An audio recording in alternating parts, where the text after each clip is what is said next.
Guys, mag-open kami ngayon ng isang bote ng World Liquor Awardee. Philippine made to. So locally made pero world class ang dating. Okay? Open na. Tikman natin kung anong lasa nito kasi ano daw to world class awardee. Yeah. So tikman natin kung gaano kasarap to. Hold it.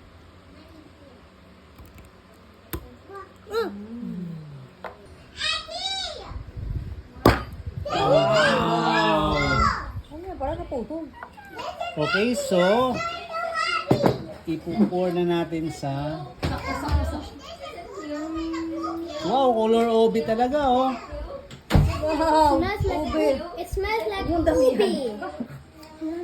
Okay, so tikman natin.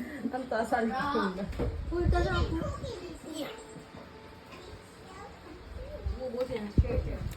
Oh, parang ice cream pero merong alcohol. Nice, very good. Ang sarap.